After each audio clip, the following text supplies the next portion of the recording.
Charity for all means for all people. We talked this morning a little bit about Paul. When he gets to heaven, he's being greeted by people he had executed.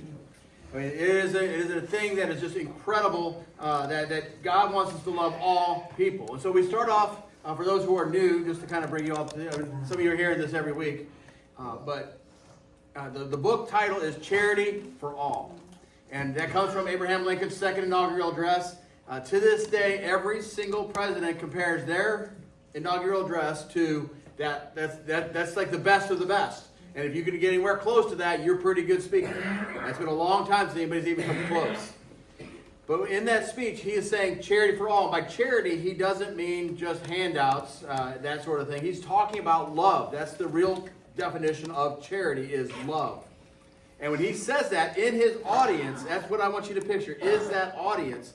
There are former slaves who have just been freed. They've only been freed a few months. Some of them maybe even hours have experienced their freedom. The war's still going on. The war is not over yet. So their freedom is kind of in the balance. So you also have now going to be former slave owners. And you got people with addiction. The vice president is extremely drunk in this moment. He's here in this speech. He had just given a rambling speech that has already got people talking about impeaching him. And Abraham Lincoln said, I want you to love all those people. Now, how I love that former slave is going to be very different how I love that former slave owner. They both need love. They both deserve love. But how we do that is going to be very different.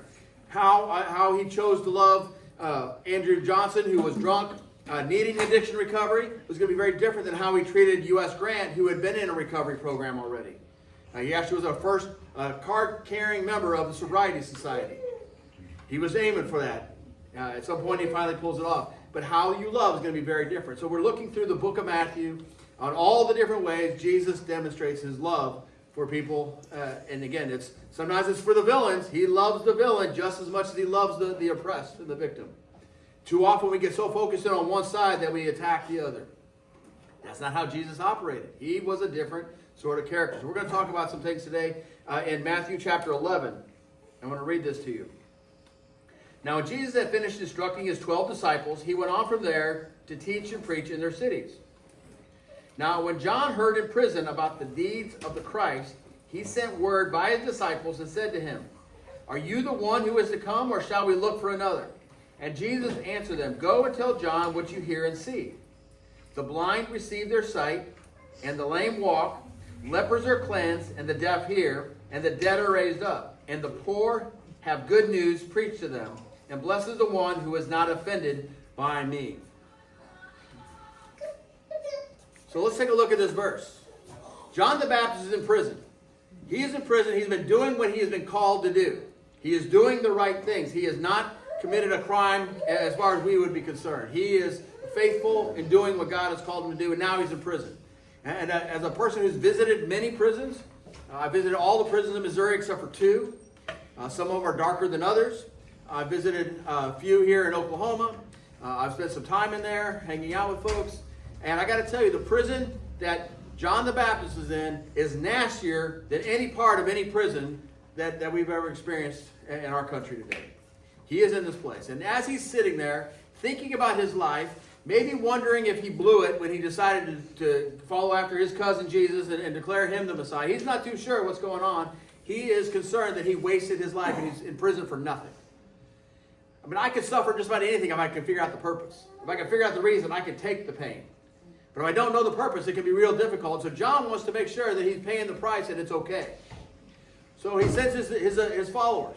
He says, hey, followers, you know what? Go talk to Jesus. Go find out if he really is the one. I think he is, but you go confirm that for me. Partly also because he's a leader. He doesn't want to leave his followers following after Jesus if he's not the one. He wants to make sure it's the right one. So he sends his apostles. Now, they come up and say, hey, Jesus, are you the Messiah? Are you the Christ? Are you the chosen one? Is that who you are? And to be honest, Jesus really just could have said yes. That's easy. It was truth. He could have just said yes. Go back, tell John yes, and then that would have been it. Short message. I like bullet little statements and emails. Nikki back there has figured that out, and so she's got more words than I do. But Jesus could have just done that. But Jesus uses words like Nikki. He's got things to talk about. And so he actually says this too. He actually, in his statement, he is saying talk is cheap, man. And he proves that he is the Christ by his actions. So let's look at some of these things here. And this is a place where you can answer. All right, so he says, the blind. What does he give to the blind to show that he's the Messiah? Sight. Now that makes a lot of sense, right? That's pretty easy. The blind receive sight. That makes sense. That's what their need is in that moment. If the blind, they need sight. All right, so the lame, what do they need? Walk. To walk. That's their need. That's what they have to have in order to move forward and experience a full life. You want healing and you can't walk, you need that. The lepers, they're cleansed, they're cleaned up, they're prepared. And I also want you to understand this is not just a physical healing, it's also a spiritual healing, because as a leper, they were outsized, they were kicked out of society. And we've talked about this in this class before, but how many of you have felt kicked out of society? Ignored, despaired, say, oh, go ahead, go live outside the city. We're going to keep moving you to other communities because we don't want to see you in our community. Some of you might have felt that. It's still true, and I'm working to fix that. We're not there yet, but we're trying to fix that. You have great value. So if you hear nothing else in this, you have great value. You are important. I don't care what those other folks at other agencies really say about you. You have value. You have something to add to this community. And hear that. But the lepers, they got cleansed. The deaf, what do they get? They get to hear. They didn't get just hearing aids like I have to use. They actually got to hear. Isn't that a great gift? You know, coming back to the guys with sight, Jesus would say, oh, well, here's some glasses for you. Would we have judged him if he had given them glasses? We still say it was cool, but we would say you're Messiah level. I mean, I can give glasses, but I'm not the Messiah. We got glasses in our storage room we can share with folks. We could do that. I might even be able to arrange for some hearing aids if some of you can't hear. A lot of people just have selective deafness, not real deafness.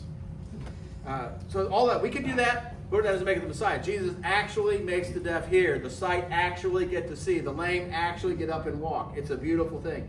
But then he gets the dead. What does he do for the dead? He raises them up. How powerful is that? And like I said this morning, we all were dead at one point. And Jesus raises us from that dead spiritually. But then we get to the one I really want to focus in on is the poor. Well, you're saying that because you're reading the book, but what do most people say to the poor? What do they need? Money. Resources and all of that. They need stuff. They need resources. That's what they need. And charity loves love. They need love. That's really what they need. But in America, we don't have. We have American mindset. When we read the Gospels, we read it through that American mindset of we must give them stuff in order to make them free. Now, last August, strange situation. Don't know why just things aligned the way they did. But the first time in all my time here, and here at Muskogee, I've been here 9.5 years, we had 17 children here at the Gospel Rescue Mission. 17 children.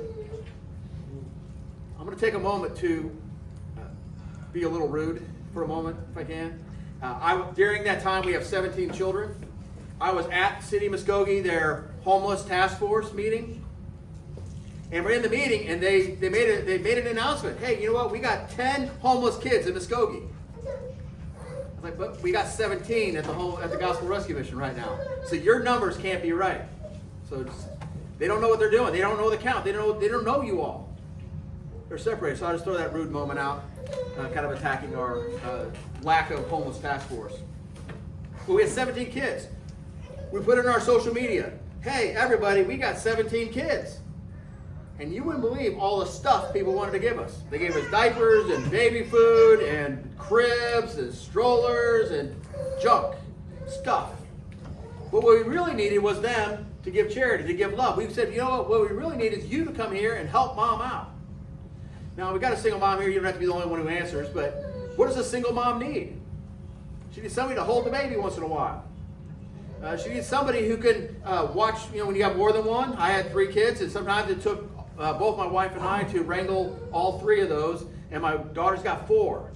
And so sometimes we go to the zoo with my granddaughters, And I got myself, my wife, my daughter and her husband, and my son is also there. He's an adult too. And we're wrangling these 4. It takes all of us to wrangle just those 4. How's a single mom supposed to do that? She's one. What people actually need is that relationship. Mother Teresa said the most terrible poverty is loneliness. In fact, England actually has a minister of loneliness. We need each other. We need a relationship more than we need the stuff. I can get stuff. If I have to, I can go dig through a dumpster and get stuff. But is that going to help me go forward in life? It may help me survive, but it doesn't help me thrive. It keeps me stuck near where I know the good dumpsters are and where the good stuff resources are. But what Jesus is actually calling us to is relationship. Now, some of you who've been here over 2 weeks, then you have your foundation time, and we have an assessment. You know the real reason the assessment is? Anybody want to get a guess on that? Get to know someone. Get to know you. We get to know you. And the reason why we put it off for a month, we used to do it right away. Some of you have been around, we used to do it right away. Everybody lied. You didn't have no reason to trust us. There's no reason. You didn't know us, so of course you're going to lie. So we bumped it out a month, and now you got some time to maybe get to trust us a little bit. Maybe you're not going to be 100% honest, but you're going to be more honest than if we just come out of the gate. Just met you. Hi, my name's Rich. I'm not going to tell you my life story. So people offer stuff, but nobody's willing to offer time. We had the warming shelter. Promises of volunteering. We will help when it's cold outside. I want you, any guesses on how many volunteers showed up? 0. I would say 0, but we weren't quite. We actually had 2 or 3 that showed up. But the whole city, we'll send all these people. What people actually need, if you want to help people get out of poverty, if you want to help people quit being homeless, is you've got to help them build relationship. That's what it's going. So what would it look like for someone who doesn't know you right now to be able to come in here and build relationship with you, that you would be able to build trust fairly quickly? What are some things that could happen? They can come in and listen. They got to listen first. When I first started doing this, 23 years plus some months, I came with all the answers.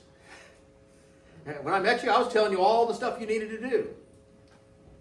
How well do you think that went? How would you respond? A couple people heard me and they did some things and their life got better.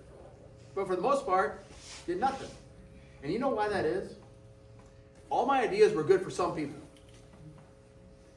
But you have to get to know somebody before you have ideas that's actually going to help. I have to know that the blind, they need sight. I need to know that they're blind before I can help them receive their sight.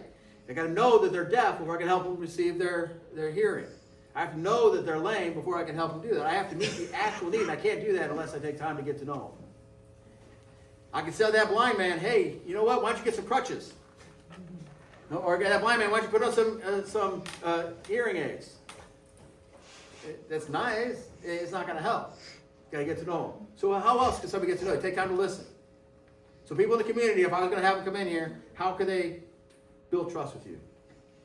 Hang out. Well, I mean, it probably would be hard, but hang out with some people. Hang out. Come sit down and eat a meal.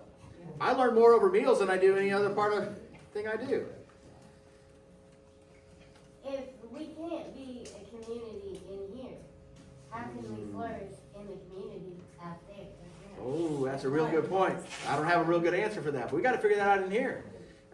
We don't know each other when you come in.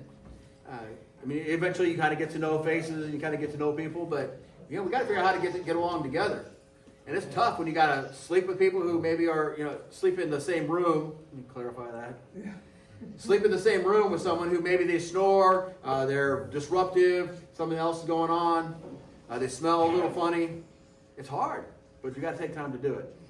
I emphasize what she said, because the kind of job that I had, I see the manager, building, security, everything. And I would have been hit with foolishness. I would wake my boss up, start a fight. She went ballistic. And this woman is tough. But she's rough. But she's a good lady. She taught me a lot.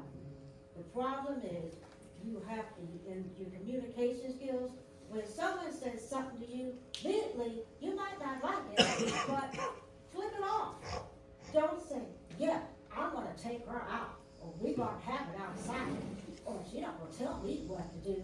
Then you wanna go to the boss's office, and you wanna lay that down, they're not gonna have the next thing you're outdoors. Do what needs, all I can say is do what needs to be done. And I had the group who would work, but you wanna stay here, you still have to do your chores, they would talk to me and I would work with them.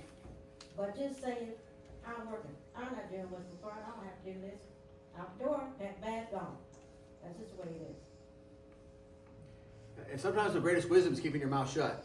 Yes. It's one of the things I've learned. The more silence I keep, the better off I usually am. All right, Jen.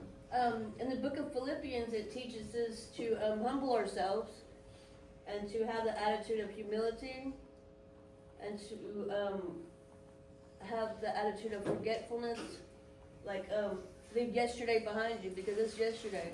I tell people there's a reason the windshield is bigger than the rearview mirror because you're not going backwards. You don't go nowhere that way. But then if you keep pushing forward, the attitude of perseverance, just keep pushing forward and just shedding those things like ashes, working together. And that's part of being humble and, you know what I mean? So I'm going to come back to that in a minute. Over here. I mean, you were just saying something about, it was 17 kids babysitter. And, but they basically need them, Bibles and stuff like that. But they needed care. You guys won't even they won't even let us care for little kids here. Sometimes the mom needs to step up and do something, and we need to, some of us need to hold the kids for a minute. We can't touch no part of these kids. They watch they analyze, but sometimes we need to hold the baby and tell mom, hold you this and do that, but we can't. Yeah, and we've had good reason for that, but that's a good thing for us to look at. How can we revise that? Because we don't know everybody either. I got people that have come here that I love and care about that I wouldn't want my granddaughter to be held by. And so I try to put everything in light of what I would want if I was here. And I try to extreme it out to where if I was here with my wife and my granddaughters. My kids are all grown, so it's a little different. And they go do their thing. But the mom, It was explained to me, and it's a real good reason is what it is, because they don't know who all of us are or what our background is. but I can sense who's gonna take care of my kid. I can feel it's a natural instinct that you can feel. You say, well, can you know that? But I would say the natural instinct isn't so natural. I've been around kids all my life. I've got 18 brothers and sisters. Do you remember? Nieces, nephews, and cousins. I got a lot of them. And and for you, I would love to have, you can hold my granddaughter any day, Jake. It just get in. I would trust you to hold my granddaughter. But I can't say that about everybody. Right. And a lot of times moms are so tired and so worn out that they're not thinking clearly of what to best do. You're right. So, yeah. The way I look at it is in the homeless situation, you can be anybody you want to be, just like on the internet. True. Very true. Well, I want to kind of, I want to make these about 30 minutes long, so I want to kind of share some ideas of things we're working on. Now, in Muskogee, we have over 50, we'll say 50 just Southern Baptist churches. You add in all the other denominations, we have more churches than we have people who are homeless in the county of Muskogee. If I just go to the county and count up all the churches, there's more of them than there are individuals here. And so my hope and my dream is that each church would say, we will help one person. And it won't be just stuff. It'll be getting to know you, giving you the stuff you actually need so that mom's going to get the babysitters. She's going to get the bottles she needs, the diapers for the right size. Some of you who don't have kids, you don't know, diapers come in different sizes. And some are better than others as far as how they hold up the stuff. And so they're going to have the mom's going to help out the mom the very best is that one who gets to know her. And so each church says, I'm going to take one. And within that church, they say it doesn't have to be the whole church. It can get a little chaotic. We're going to pick 4 people in our church to come and say, hey, I'm going to get to know you, and we're going to help you the very best we can. We've experimented that with a little bit. We're still developing it, but that's this idea of getting to know you. How would I connect you to the right church? So I got to get to know them. They get to know you, and then we kind of do a speed dating. Now we have a little interview with each other. You get to know each other and go do that. So that's one idea to connect the church, individual churches to the individuals who are here. And I believe if we could do that, if every church would say, we're gonna send 4 people, we're gonna come and get some training, get to understand this is how to work with people in addiction, because the church are like a lot like I was before I understood addiction. Just quit. I got to teach them how to do that. I got to teach them how, before I go into the prison, I have some training that I have to do. Because the guys in prison, most of the guys I visit with, I also go to Eddie Wars for the ladies, but the guys in prison, they're very big on, this is how you don't get shamboozled by these folks. Okay, because people are playing games, so how can I not get sucked into those games? We have to teach people to do that, because some of you all can be really crafty.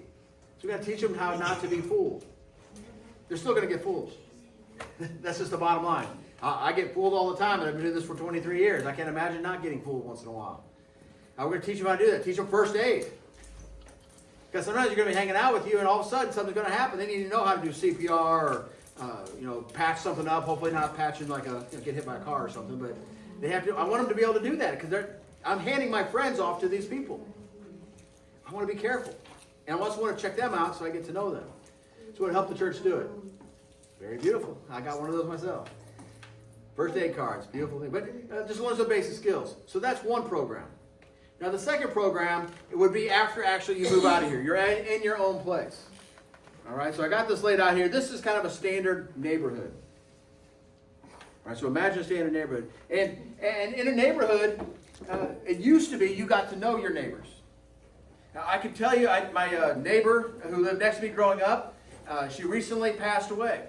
And I wasn't able to get to the funeral. But I knew her sons, and I was able to talk to one of her sons right afterwards and be able to talk with him and comfort him a little bit. It was just something that we were able to do. We were able, because I had the relationship with that whole family. The other side, her husband passed away, and she's establishing a new life. I'm guessing that age where people who were adults in my life are starting to go away. But anyway, we knew our neighbor. I knew who everybody was.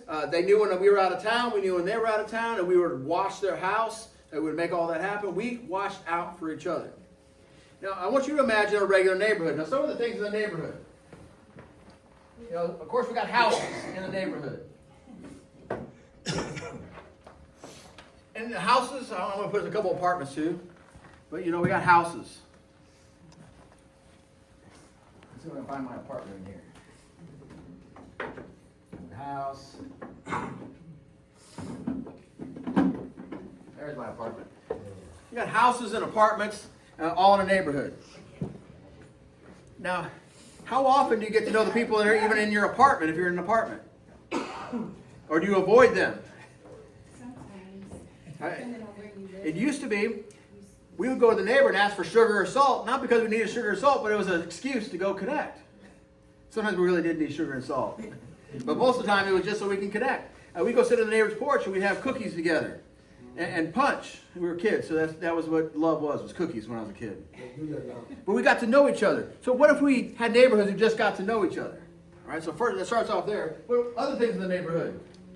Every neighborhood just about got some sort of grocery store, whether that's a Dollar General or some other kind of grocery store. A lot of neighborhoods got schools. Got business, like restaurant businesses. So you got a pizza joint.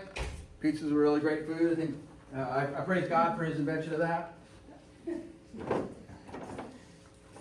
All right. Also, within a neighborhood, and then, like I said, there's over 50 just Southern Baptists. You go to you just walk down the street. How many churches can you pass just on your way over to Dollar General? It's like 2 or 3. You're passing churches. So every neighborhood's got a church. Right, so you got all that. And then we also got, let's see what else we got here. We got law enforcement. Neighborhood has watchdogs, like people can watch out for them kids. That's what we want. Billy can't come over there and nothing. But I'm going to have the police force there just to kind of represent government. So you got government, you got business, you got regular neighbors, you got the schools, you got the churches all coming together. So what if all these began to work together? Now I want you to imagine this just for a minute. All right, so someone over in this house is a senior lady, 70s, 80s years old. I'm not sure what senior is anymore. Now I'm in my 50s. That age keeps getting bumped up what a senior would be. But she's older. She's lonely because her grandkids live on the other side of the country. They used to live in the same community, but they live somewhere else now. She's a little lonely. Her yard's always a mess. Unlike, see, my grandma's yard's never a mess. She's 92 now, and she cuts her own grass. She won't let anybody cut her grass. And she goes out. Every time there's one leaf on the ground, she's out picking it up. But this lady's not able to do that. My grandma's tough. Other people's grandma maybe not so tough. But my grandma, she's pretty tough. But she's got a messy yard. Can't take care of it. She doesn't have the ability. She wants to. It doesn't that she doesn't care. She just can't do it. But over in this apartment complex, where my apartment complex went? Over here at the end. Okay. All right. So somewhere over this apartment complex is a young teenage boy.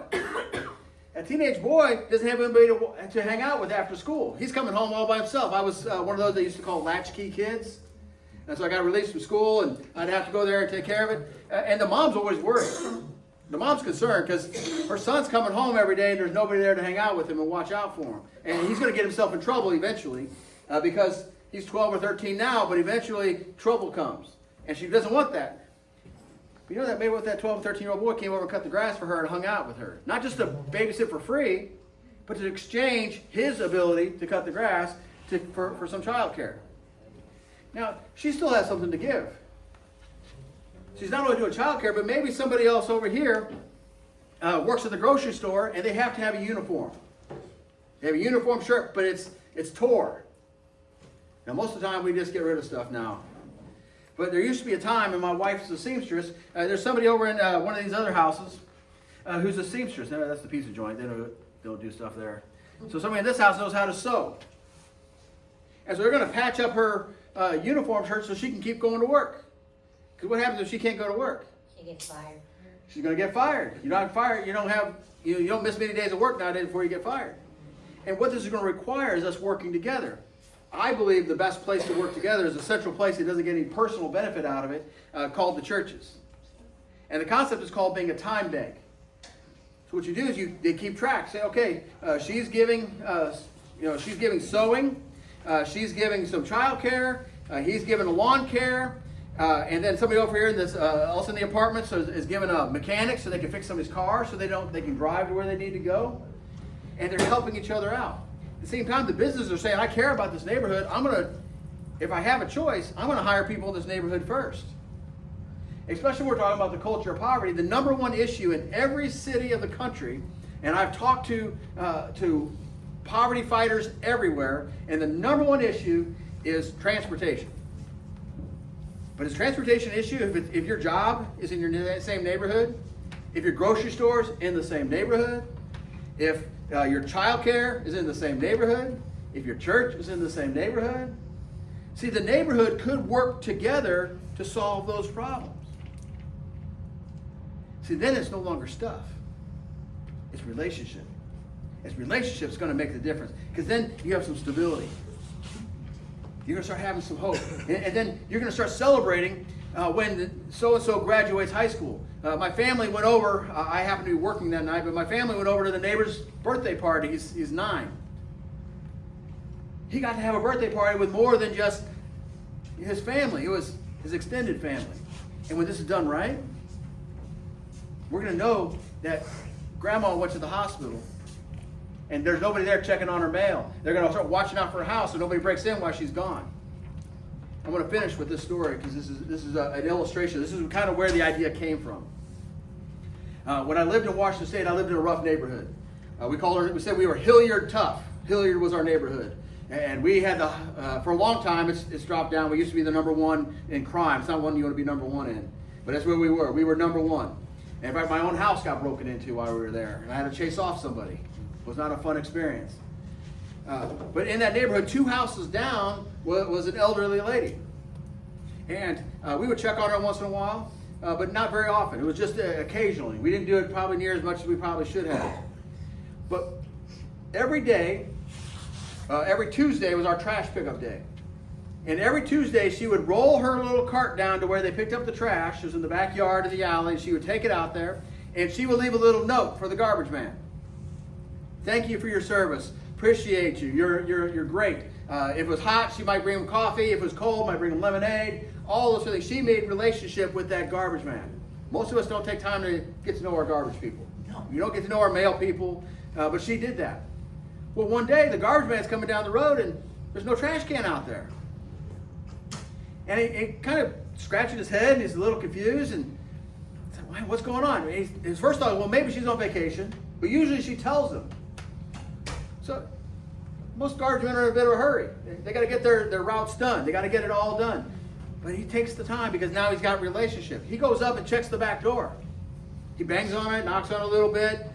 Nothing's happening. He goes around to the front, knocks on the door, nothing happens, and now he's a little concerned. So he kind of looks through the window, probably peeping Tom issue, I don't know. But he looks in the window. He sees her feet. She's been laid out. Something happened. She has some sort of health issue. She's just laid out there. And nobody's been there. He doesn't know how long. It was just 10 minutes before he showed up, or it was days. Because he only comes once a week. He's a garbage man. And he sees this. He's like, I got to do something. So he knows people in low places. He's got cool friends that can break in. So they helped him break in the house without destroying the door. And they go in, they get her the medical help, call an ambulance, they check on her, and she survives because the garbage man took the time to check on her. Unfortunately, most of our neighborhoods, there's nobody checking on them. And in fact, I want to share with you that oftentimes, if you are homeless and you don't have any extra family, when they can't find your family, they just cremate you and just discard you. You know what? What if you had a family that cared about you? Then you're going to have a memorial service, at least a few people showing up and saying that you mattered. Later this month, we're going to have a memorial service for a gentleman who passed away who had stayed here. And we're going to do it right in this chapel. We're inviting the community to be part of all that. But you're not going to be forgotten if you've been here. If we can find out, we're not going to let that happen because you're part of our neighborhood. We want you to be part of this neighborhood. We want you to be part of our community. And so that's the time bank. Any last thoughts before we close out? You know, sometimes people don't like to do wellness checks. Yeah? So Well, she had no reason to have wellness checks. See if, you know, you're gone or the smell house. Yeah. Any other last thoughts? Yes, ma'am. Everybody's always saying, mind your own business. There is no sense of community in the neighborhoods anymore because people don't trust. Right. They're unwilling to get to know you. Right. And mind your own business. I hear that a lot. Just mind your own business. Well, that works for a little while in America, but in the long run, it don't work. If I mind my own business, I don't got anybody to help me carry heavy furniture when I move houses. I'm just talking the practical stuff. I don't have anybody to come to my house for a birthday party. And in fact, weird story is, I can't think of how old I was, probably 22 years old. I'm having I must have been 23 or 24. I'm having, when was that? It doesn't really matter. I make friends with this young man. I was 25.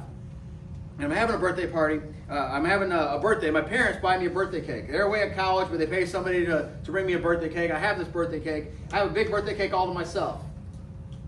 As a kid, that was my fantasy.